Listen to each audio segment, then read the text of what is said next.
Praise the lord. పరిశుద్ధాత్మని ప్రవచనం, ఆధ్యాత్మిక కార్యక్రమాలను వీక్షిస్తున్న మీ అందరికీ సర్వ శుభములు కలుగునుగాక. ఆమేన్.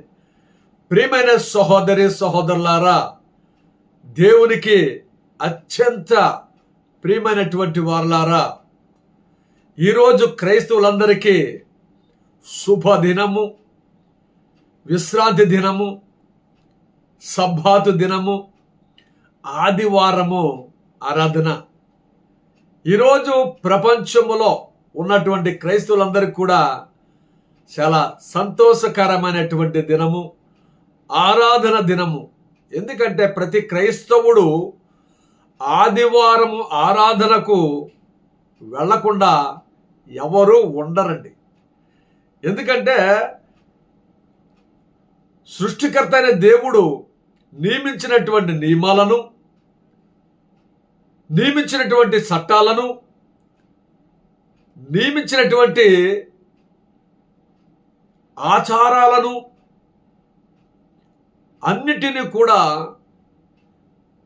తెలుసుకోవడానికి ఆదివారము ఆరాధన దేవాలయమునకు వెళ్ళాలని దేవుడే శ్లాసించాడండి. విశ్రాంతి దినము క్రైస్తవులకి చాలా ప్రాముఖ్యమైన దినము. ఎందుకంటే ప్రతి క్రైస్తవుడు కూడా వారి యొక్క కష్టాలు, శ్రమలు, ఇబ్బందులు, ఇక్కట్టులు వారి జీవితంలో కలిగేటటువంటి మంచి చెడులను గురించి యాజకుడు చెప్పేటటువంటి మాటలు వినడానికి దేవాలయానికి వస్తూ ఉంటారు. అయితే ప్రియమైనటువంటి దేవుని బిడ్డలారా, ప్రతి ఒక్కరు కూడా వర్తమానము పూర్తిగా చూడాలని దేవుని పేరిట మిమ్మల్ని అందరినీ కూడా ప్రేమపూర్వకంగా మరొకసారి ఆహ్వానిస్తున్నాను. వెల్కమ్. మరి ఈరోజు 3 పట్టణాలు ఉంటాయి. మొదటి పట్టణము సంఖ్యాకాండము 11వ అధ్యాయము 25 నుంచి 29వ వచనం వరకు. రెండవ పట్టణము అపోస్తలుడైన యాకోబు గారు రాసిన లేఖ 5వ అధ్యాయము 1 నుంచి 6వ వచనం వరకు. సువార్త పట్టణము మార్కు సువార్త 9వ అధ్యాయము 38 నుంచి 43వ వచనం వరకు, మరియు 45 మరియు 47 నుంచి 48వ వచనం వరకు. ముందుగా సువార్త పట్టణం చదువుకుని 3 పట్టణాల గురించి క్లుప్తంగా వివరంగా నేను మీ అందరికీ తెలియజేస్తాను. జాగ్రత్తగా ఆలకించండి. ఈ సత్యాలను గ్రహించి దేవునికి ఆశీర్వాదాలు పొందుకోవడానికి ప్రయత్నించాలని దేవుని పేరిట మనం చేస్తున్నాను. ఏలిన వారు మీతో నుందురుగాక, మీ ఆత్మతో నుందురుగాక. పునీత మార్కు గారు రాసిన సువార్తలోని భాగము. ప్రభువా మీకు మహిమ కలుగునుగాక. మార్కు సువార్త 9వ అధ్యాయము 38 నుంచి 48వ వచనం వరకు చదువుకుందాం. అంతటా యోహాను యేసుతో, బోధకుడా, మనలను అనుసరింపని ఒకడు నీ పేరిట దెయ్యములను పారద్రోలుట మేము చూసి వారిని నిషేధించితిమి అని పలికెను. అందుకు యేసు, మీరు అతనిని నిషేధింపవలదు. ఏలనా నా పేరిట అద్భుతములు చేయువాడు నన్ను గూర్చి దుష్ప్రసారము చేయజాలడు. మనకు విరోధి కాని వాడు మన పక్షము వాడు. మేము క్రీస్తు సంబంధులుగా గుర్తించి, ఎవడు మీకు నా పేరిట చెంబడు నీళ్ళిచ్చునో వాడు తగిన ప్రతిఫలము తప్పక పొందును అని మీతో నిశ్చయముగా చెప్పుచున్నాను అనెను. నన్ను విశ్వసించు ఈ చిన్నవారిలో ఏ ఒక్కడైనా పాపి అగుటకు కారకుడగుట కంటే అట్టివాని మెడకు పెద్ద తిరిగటి రాయి కట్టబడి సముద్రములో పడద్రోయబడుట వానికి మేలు. నీ చేయి నీకు పాప కారణమైనచో దానిని నరికి పారవేయము. 2 చేతులతో నిత్య నరకాగ్ని లోనికి పోవుట కంటే ఒక్క చేతితో నిత్య జీవం పొందుట మేలు. నీ కాలు నీకు పాప కారణమైనచో దానిని నరికి పారవేయము. 2 కాళ్ళతో నరకాగ్నిలోనికి పోవుట కంటే ఒక్క కాలితో నిత్య జీవం ప్రవేశించుట మేలు. నీ కన్ను నీకు పాప కారణమైనచో దానిని పెరికి పారవేయము. 2 కన్నులతో నీవు నరకాగ్నిలోనికి పోవుట కంటే ఒక కంటితో దేవుని రాజ్యమున ప్రవేశించుట మేలు. నరకలోకమున పురుగు సావదు, అగ్ని సల్లారదు. ఇది క్రీస్తు నాథుని యొక్క రక్షణ సువిశేషము. క్రీస్తువా మీకు స్తుతి కలుగును గాక. ఈ సువిశేష వాక్యముల ద్వారా మన పాపమును మన్నింపబడును గాక. ఆమేన్. దేవునికి స్తోత్రం కలుగును గాక. ఆమేన్. ప్రియమైన సహోదరి సహోదరులారా, ఈనాడు చదవబడినటువంటి లేఖనాలను మనము జ్ఞాపకం చేసుకుందాం. మొదటి పట్టణము సంఖ్యాకాండము 25 నుంచి 29వ వచనం వరకు. తండ్రి దేవుడు యావే దేవుడు మేఘము నుండి దిగివచ్చి మోసేకు ఇచ్చినటువంటి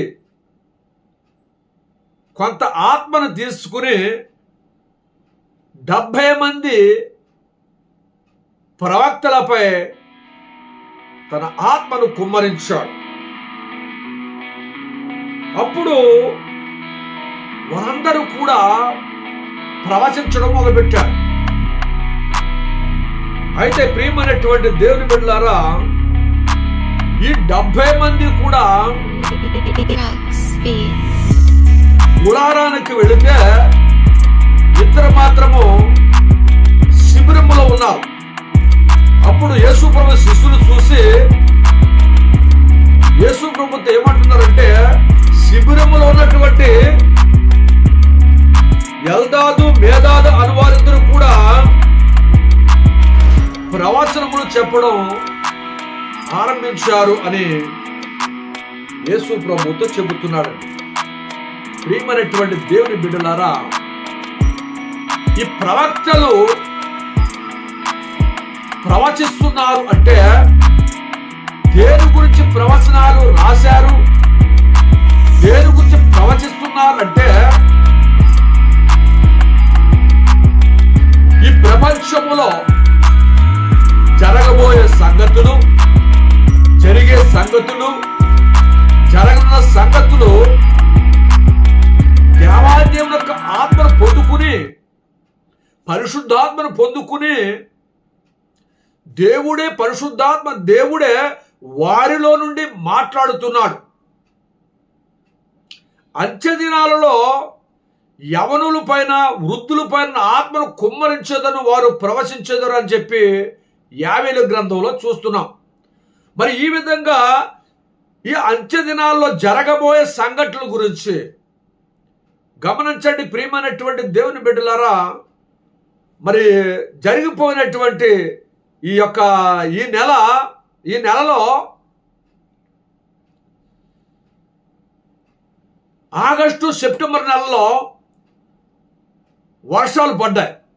వర్షాలు పడినప్పుడు విజయవాడ నగరం అంతా, విజయవాడ పట్టణం అంతా, చుట్టుపక్కల ఉన్న గ్రామాలు,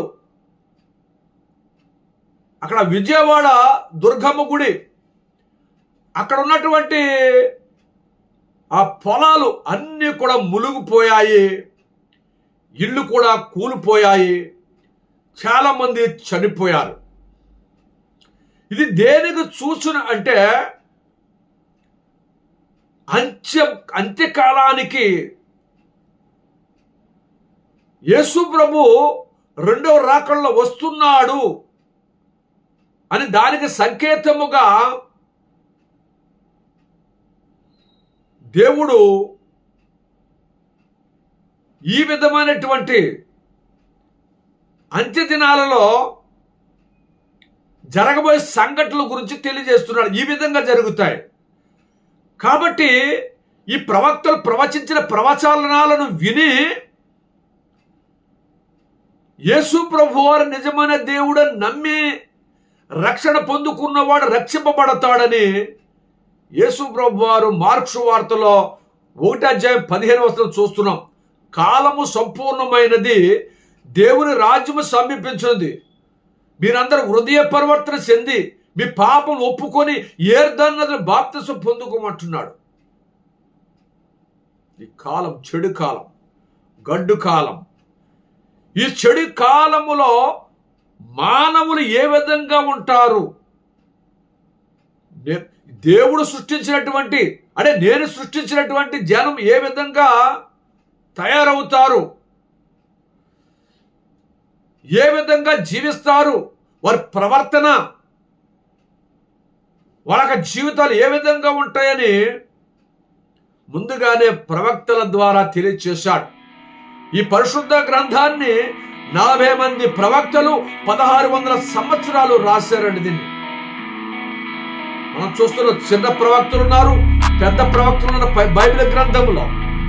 ఈ ప్రవక్తలు ప్రవచించే ప్రవచనాలన్నీ కూడా లోకరక్షకుడు రెండవ రాకడలో రానన్నాడు, మీరందరూ కూడా హృదయ పరివర్తన చెంది పాపంలో ఒప్పుకొని రక్షణ పొందండి, ఈ అంత్య కాలంలో మీరు నరకానికి వెళ్ళకూడదు, పరలోక రాజ్యానికి వెళ్ళాలని ఈ ప్రవక్తలు ప్రవచనాలు తెలియజేస్తున్నాయి.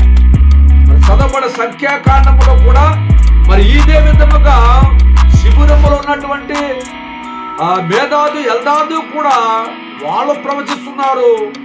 మరి గుడారానికి వెళ్ళి అంటే దేవాలయానికి వెళ్ళినటువంటి 68 మంది ప్రవక్తలు కూడా ప్రవచిస్తున్నారు. అంటే యేసు ప్రభువారు నిజమైన దేవుడని నమ్మిన వాడు మాత్రమే ప్రవచించగలుగుతాడు. పరిశుద్ధాత్మ దేవుడు వారితో మాట్లాడతాడు. మరి ఈరోజు సువార్త పట్ల చూసినట్లయితే మరి యేసు ప్రభు శిష్యుడు యోహాను గారు యేసు ప్రభు దగ్గరకు వచ్చి మనలను అనుసరింపని వాడు దెయ్యములు పారదోలుతున్నాడు, మీరు అలా చేయడం మంచిది కాదని మేము నిషేధించామని చెప్పి యోహాను గారు యేసు ప్రభుతో చెబుతున్నాడు. అప్పుడు యేసు ప్రభు సమాధానం ఏమిచ్చాడంటే, ఆయన చెప్పిన సమాధానం ఏంటంటే, మనకు విరోధి ఎవడు, మన పక్షమును ఉండువాడు మాత్రమే మరి ఆ విధంగా దెయ్యములు పారదోలుతాడు. కాబట్టి అతడు కూడా నిజమైన దేవుడని విశ్వసించిన వాడు అని యేసు ప్రభు చెబుతున్నాడు అన్నమాట.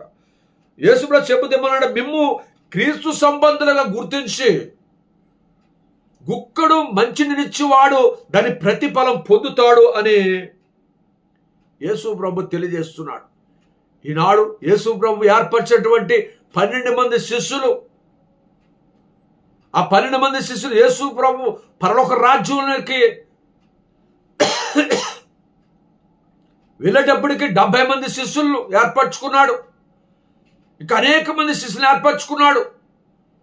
తర్వాత ఈ భూప్రపంచం మీద కోట్ల ఎక్కడ చూసినా సువార్తకులు, దేవుడు పరిశుద్ధాత్మ దేవుడు అభిషేకించినటువంటి ఆ దైవ సేవకుల ద్వారా దేవుని యొక్క రాకడ గురించి సువార్తను అందిస్తూ ఉన్నారండి. అయితే ఈనాడు యేసు ప్రభు శిష్యులు బోధించే సువార్త ఏమిటంటే, పరలోక రాజ్యము సమీపించినది, దేవుని రాజ్యము సమీపించినది, మీలో ఉన్న దుర్గుణాలన్నీ కూడా తీసివేసుకోండి, మీలో పాపములన్నీ కూడా తొలగింపబడాలి, అప్పుడు మీరు పరలోక రాజ్యంలోకి వెళతారు అని చెబుతూ, నన్ను విశ్వసించు, ఈ చిన్నవారిలో ఏ ఒక్కడైనా పాపి ఒకటి నాకు ఇష్టం కాదు, ఇక్కడున్న వారిలో చిన్నవారిలో ఎవరు పాపి అయ్యి పాపాత్ముడయ్యి నరకములోనికి వెళ్ళుట నాకు ఇష్టము లేదు. కాబట్టి నీ సేయి నీకు పాప కారణమైనచో దానిని నరికి పారవేయము. రెండు చేతులతో నిత్య నరకాగ్నికి పోవుట కంటే ఒక్క చేతితో నిత్య జీవం పొందుట మేలంటున్నాడండి యేసుప్రభు. ఇలా ప్రతి ఒక్కరు పాపం చేస్తున్నారండి. చూసి పాపము, చూడక పాపము, విని పాపము, వినక పాపము, అనేకమైన పాపాలు చేస్తున్నారండి.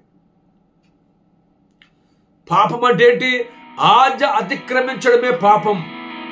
ఈ పరిశుద్ధ గ్రంథములో ఉన్నటువంటి సత్యాలను తిరస్కరించేవాడు పాపాత్ముడు.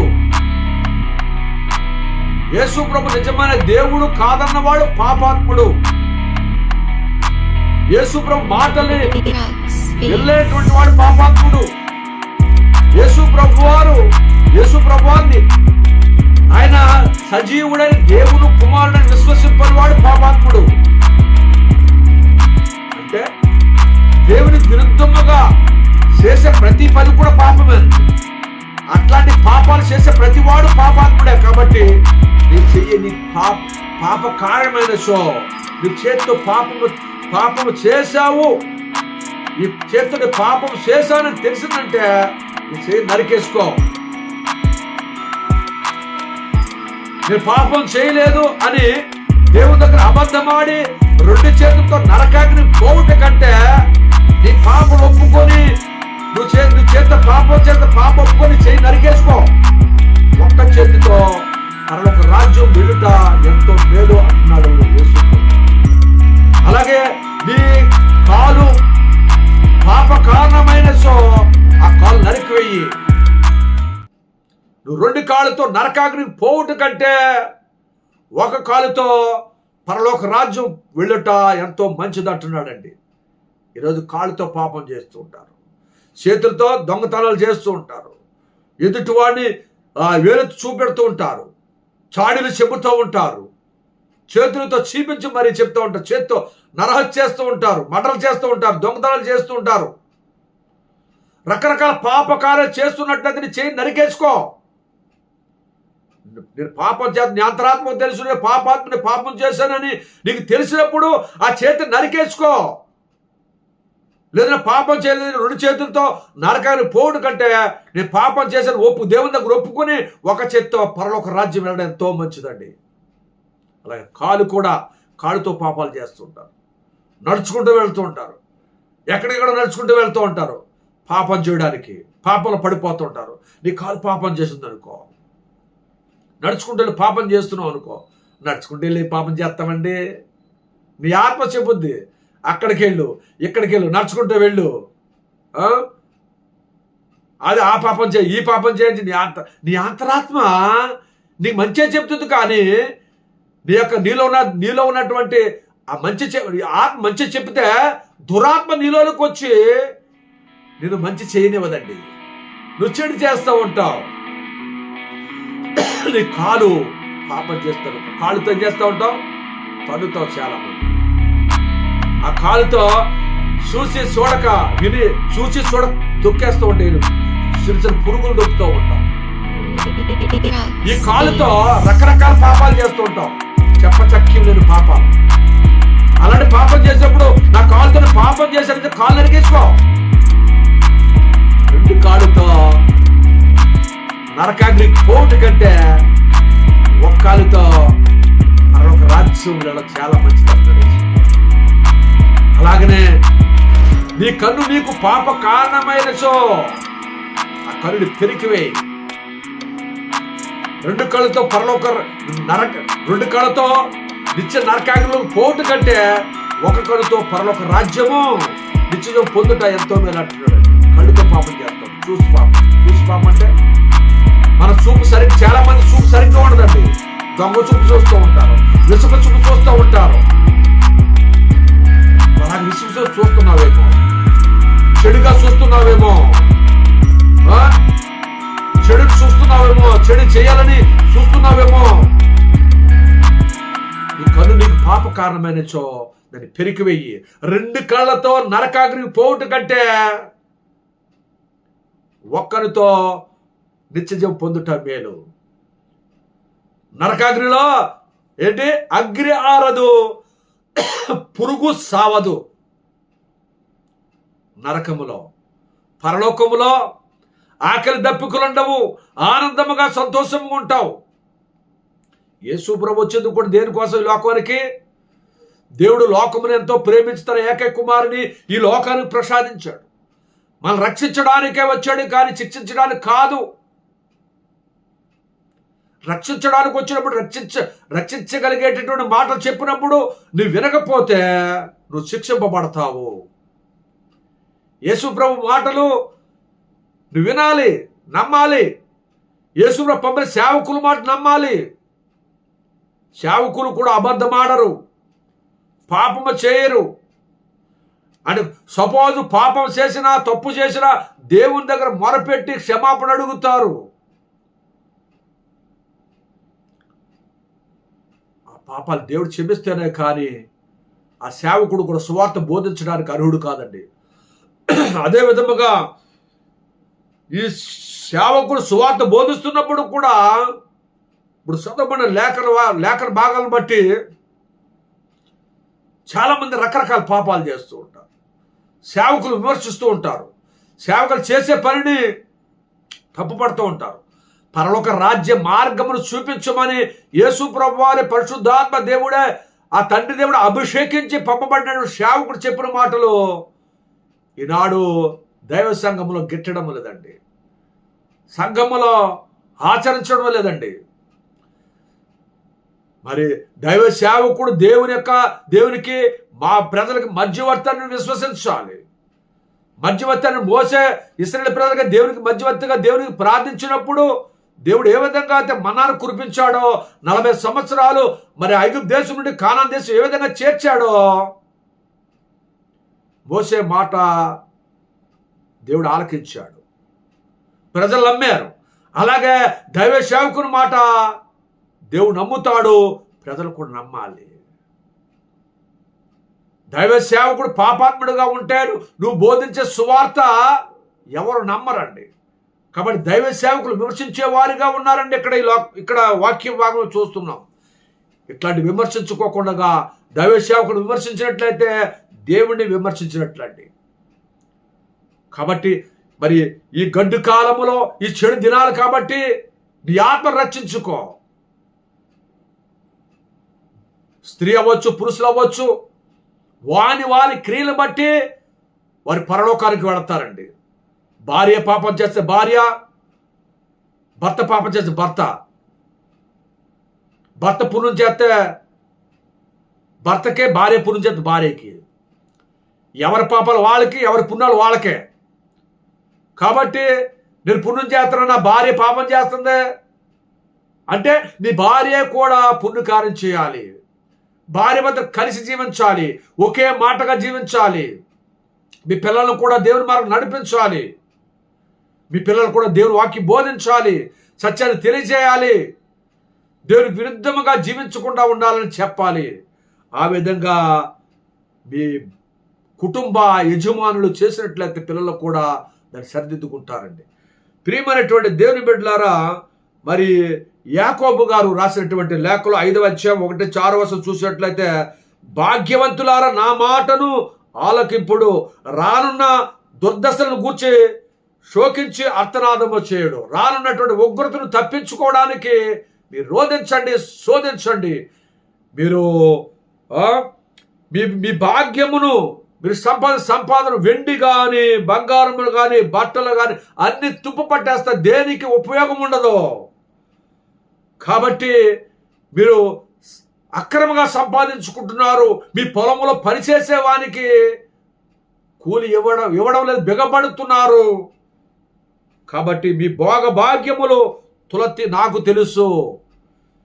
కాబట్టి నీతిమంతుడని వారికి శిక్ష విధించి వారిని చంపుతారు. నీతిమంతులు చంపుతారు, నిజమైనటువంటి వాడిని చంపుతారు, యథార్థంగా మాట్లాడమని చంపుతారు.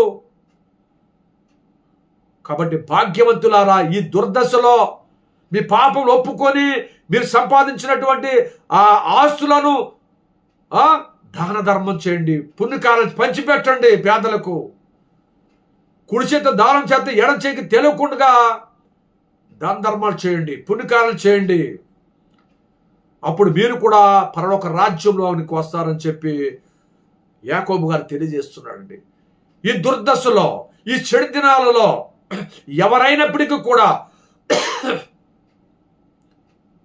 రక్షణ పొందుకోలేదో వారు రక్షణ పొందుకొని మీ పాపలు ఒప్పుకొని హృదయ పరివర్తన చెంది రక్షణ పొందుకొని పరలోక రాజ్యంలోనికి వెళ్ళడానికి ప్రయత్నించండి. చదవబడే సత్యాలు గ్రహించి దేవునికి ఇష్టమైన బిడ్డ ఉండడానికి ప్రయత్నించాలని కోరుకుంటూ దేవుడు మిమ్మలను మీ కుటుంబాలను యేసయ్య బహుగా దీవించి ఆస్వాదించును గాక. ఆమేన్.